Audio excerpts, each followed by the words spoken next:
Good morning, ladies and gentlemen. Welcome to my new video. This is Scalp Clinic.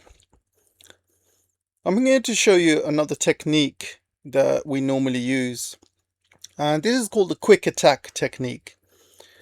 So this is for people that need a full coverage of hair, and I'm just going to go over this technique for you. So the left hand is obviously stretching the skin, so you're trying to get the skin as stretched as much as possible. And the right hand, if you noticed, my wrist is on the person's head, and I use it as a pivot. So you can see my hands are dabbing down on his skin, not too deep, just just enough. Just want to basically go a little bit inside the skin, and I'm using it as a pivot, as you can see, and like a piston. And the only way I can do that is if I rest my wrist on the customer's head, and I just use that as a piston, as a pivot to go in and out very, very quickly. So you can see the speed. So obviously this takes a lot of practice. You need to do it at least a few times.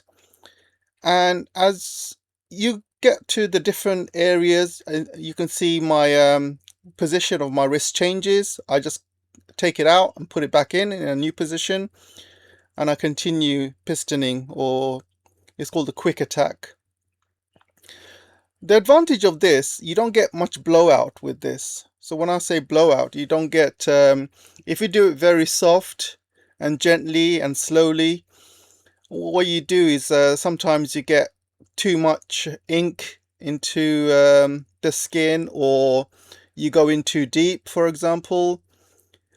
So it's more dangerous and worse if you go slow. You got to go very, very fast, and all your hits got to be even. They've got to hit the right spot inside the skin of the scalp, and also they need to hit the right amount of ink as well. So if you use this method, your head looks much more cleaner and more, how would you say, evenly balanced.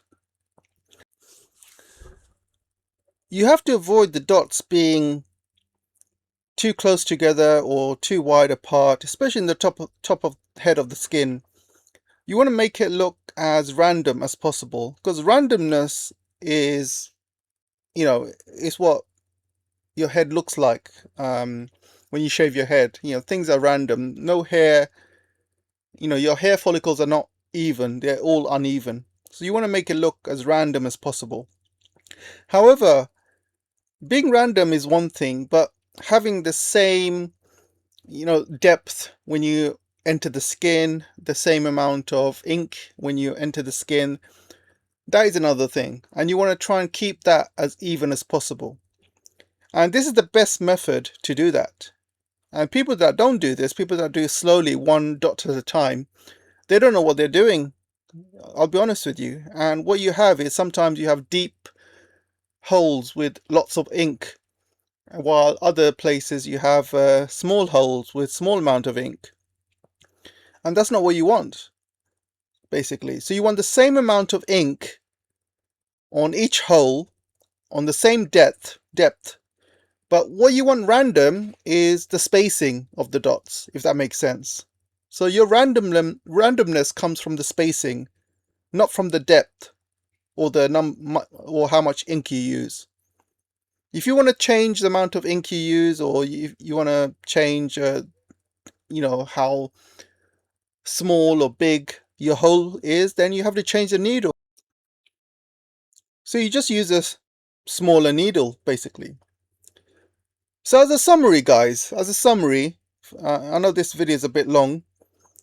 So what you need to do is place your left hand to stretch the skin, your right wrist on top of the client's head, and you basically use that as a piston, and you pivot using your wrist, and you're basically using your wrist as a pivot, and you piston in and out.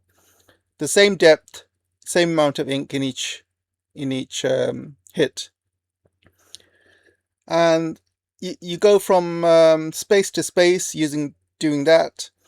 And if you need to change the needle, go to a smaller needle, fill up the gaps, you're welcome to do that, but you use the same technique. You don't use this technique at the hairline though. Hairline on the side of the head, which is you don't use this technique. And mainly you don't use this technique is because your hairline on the side of your head is mainly used for, like I said, setting up your hairline, setting up your you know, the sideburns and things like that. That you need to take your time and set up the pattern and stuff like that. And plus you cannot, you know, put your hand on the side of the head. It doesn't work because you know, this only works when you put the wrist on top of the head and you piston down. You cannot do that when you're on the side of the head and you're pistoning left or right, for example. So it has to be from the top of the head. This technique is only for the top of the head. It's not for the hairline, and it's not definitely not for the side of the head. So I just want to make that clear. All right, guys, I'll end it there. Hope you enjoyed the show, and I'll see you in the next one. Take care for now.